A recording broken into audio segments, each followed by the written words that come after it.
You know what sound that is, folks? You betcha it's another ElkWorks Noon Whistle on a snow day version.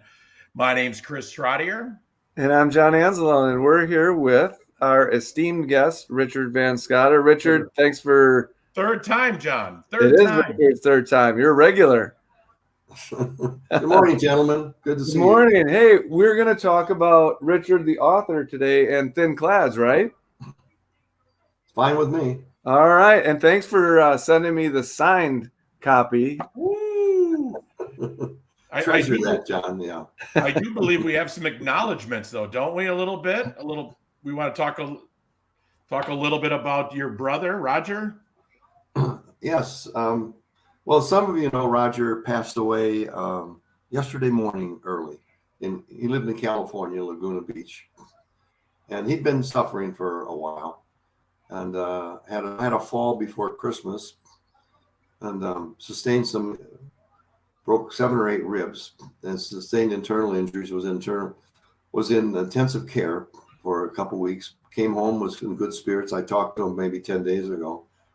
He was joking a little bit, and then he took a turn for the worse. His daughter came out there, and she's with him, and at the end he couldn't eat. He was just sucking on ice cubes for moisture, and passed away yesterday morning at 5 o'clock California time. Well, our thoughts are with you, Richard, and certainly all the VanScotters have an amazing legacy, not only in Elkhorn, but all along the way with all the things you've done. Yeah, well, thank you very much. Roger was one of the best athletes. You know, one of the first year he was inducted into Elkhorn's Hall of Fame back in 2015. He had to be one of the first inductees, wasn't he? He was in that first class. Oh, wow, that's awesome. Because of he was an all-around sports guy, but he track and field was where he really stood out. Still holds school records there, you know, in Elkhorn. Amazing. The VanScotters' names all over the place still. So don't cut yourself short, or your brother Al short, or all you guys did your thing, and I think we captured a lot of that in Thin Clads. Those were great years, I'll tell you. I think Roger suffered from, he's a periodontist, and I don't know if you ever had gum surgery, but it's tedious work, and it's very painful for patients, and you have to stay with them. He's bent over all the time with them, and the patients are hurt. They're in pain a great deal. I think all that took a toll on Roger physically and emotionally. I'm sure. I can see the difference as he got older. Yeah, I'm sure. He stayed with his patients over time. So I think, today I'm assuming everybody's tuning in, as always, into the #1 podcast in Walworth County. Let's make sure that all our guests are chiming in. I know, Richard, you said you had some people chiming in. Use that comment button on your social media and chime in, and those will appear. So without further ado, John, let's jump into the Thin Clads. What do you think? Yeah, let's maybe you could start, Richard, let's just start by the pictures. Run down the line. What made you put these pictures on the cover? Yeah, as they say, the pictures can tell 1,000 words. And I heard that. The first one on the top is the harness racing, which is a big deal in Elkhorn, but that's where our track team started on the practice track for the horses. Thoroughbreds you were, weren't you? Pardon? Thoroughbreds, they called you. It was that they the guys did that. They measured off the track. Track and field started in 1954 in Elkhorn. I graduated in 57, and the guys measured the track and did everything basically to get it started. And it was about 500 something yards, and so it was a pretty strange looking track. We had a straightaway that went all the way along back of the racetrack over to the high school out there. Our field events were held at the end of it. So we had almost a 400-yard straightaway. So were those big stands there then that are there now? The grandstand, was that theirs? Yeah, but they were all wooden ones then. They burnt down after that. Okay. The grandstands were all there. The track was beautiful. I mean, it attracted an awful lot of people. The racers came from Chicago. The tracks there in Chicago, Maywood and Memorial.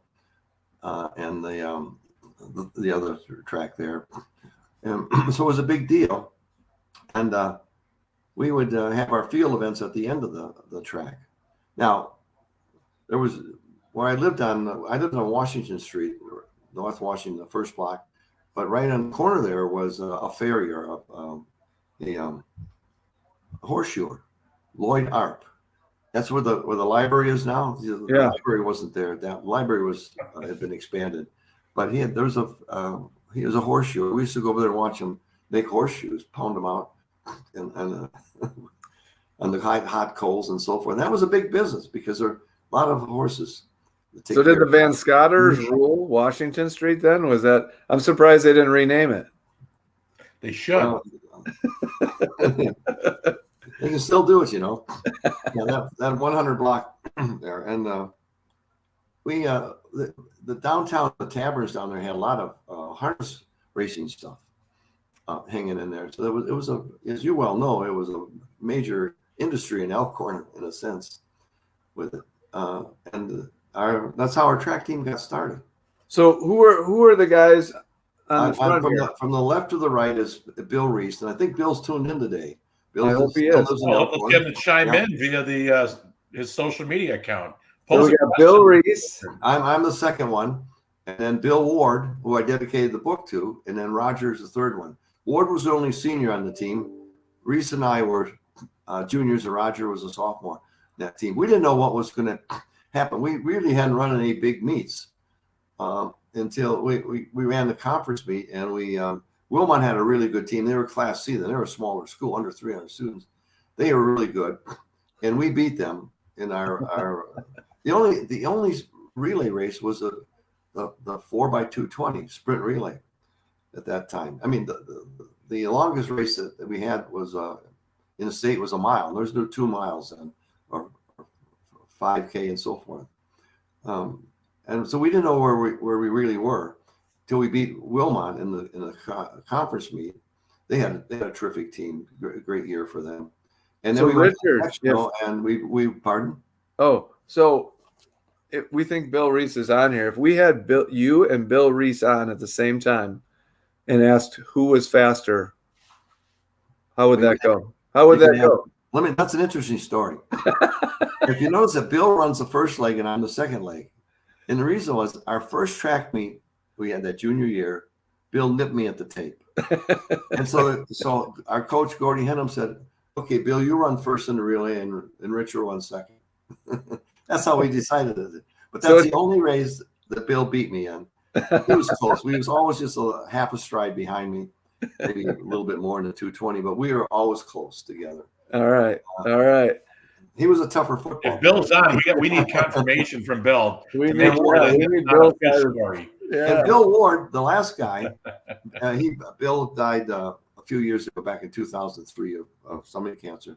Bill was a big kid, but he was fast. He was on the football team. He had been a fullback for his first 2 years, and then Suki moved him to the line because we had a lot of fast backfield guys. Roger was there, Bill Reese, Jack Kirkham, Sonny Cologne, myself were all on the team then.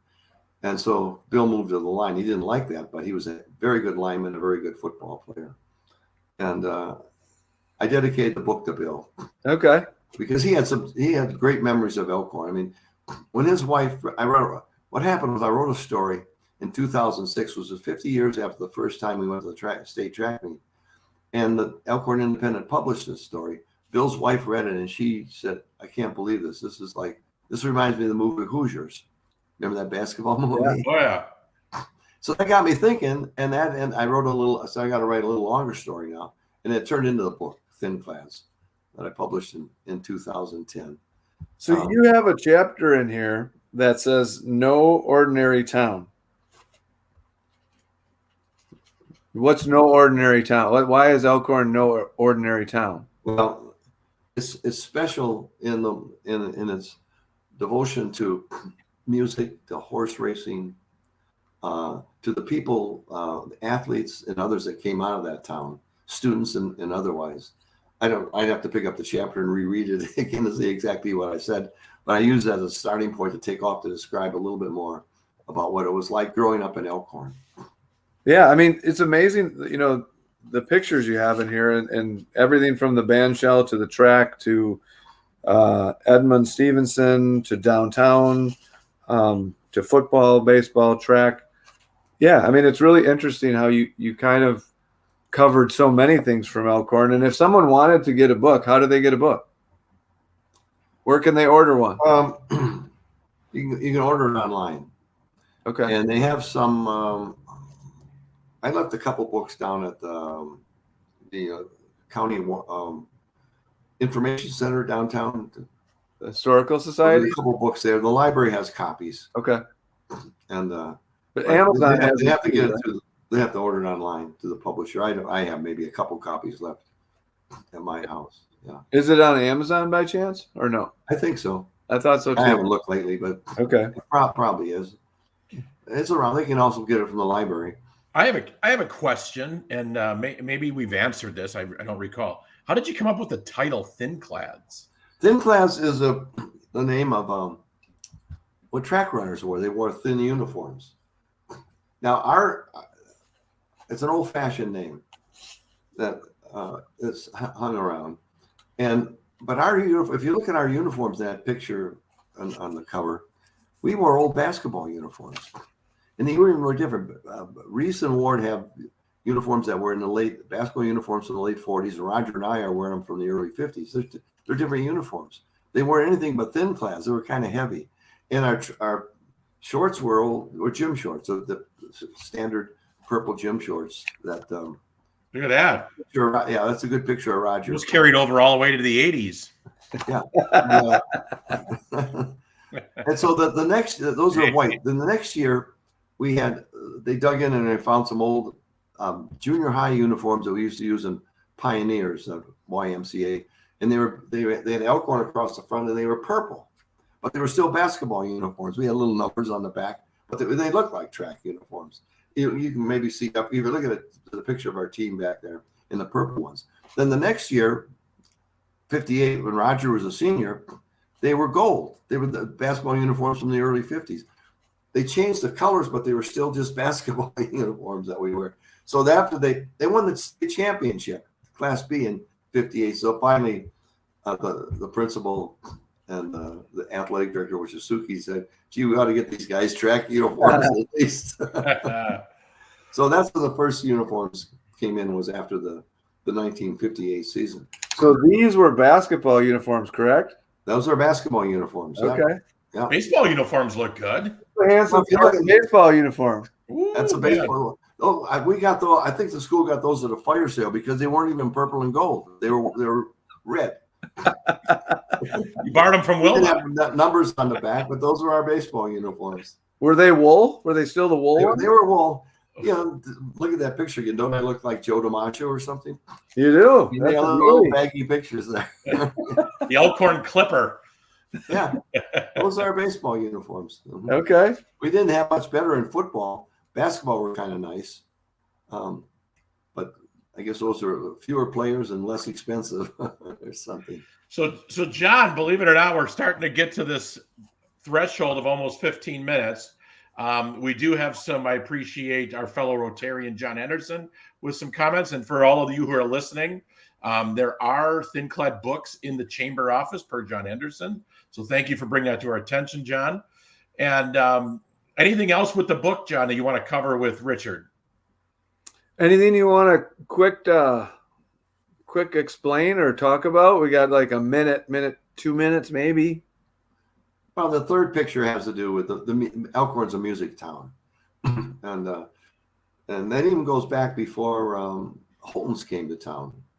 I look at this picture in there. My grandfather, who, by the way, Fred McGill and McGill Brothers Plumbing downtown, and he was a very good runner.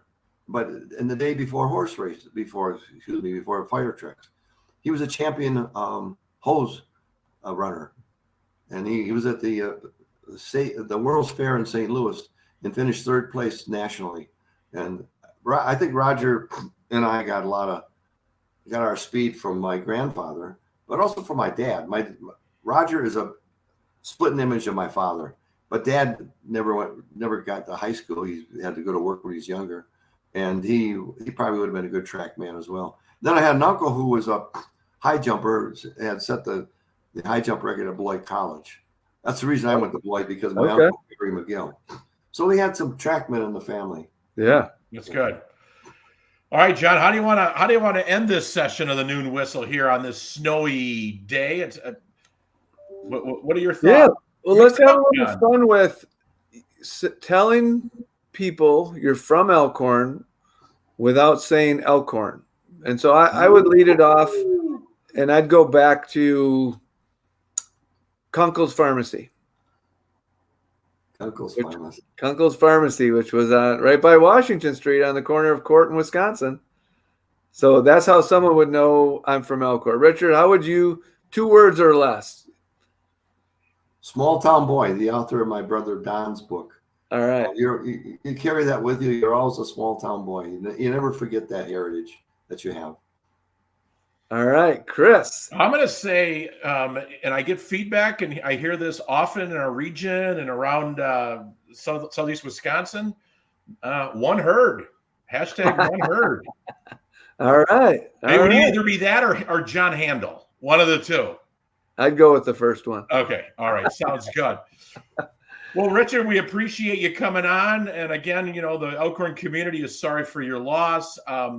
We always enjoy hearing your historical context, and for everybody who chimed in, thank you. John Henderson, always looking forward to your comments. And anything else before we part here? I have one last note. My brother Al went in for a heart surgery this morning, if you can believe that. And he's good. I heard from him right after it. Good. He had a blocked artery completely, but because he participated in senior track and field over the years, the blood found a way around the heart, so it created a brand new pathway. So Al's doing fine right now. That's awesome. But he and I are the last ones standing from the 5 Van Boys. Okay. Well, you take care of yourself. Take care of yourself. Take care. Take care, Al. Thank you so much for being on. I'll be as long as you guys are. So on the program. All right. Well, thank you, Richard and John. Make sure you got your shovel ready. It's starting to come down pretty good. So, yeah. So on that, thank you everybody for tuning in. And Richard, have a great day. And I think it's about time for us to go back to work. All right. Thanks, Richard. Appreciate it. Take care. My pleasure. Bye-bye.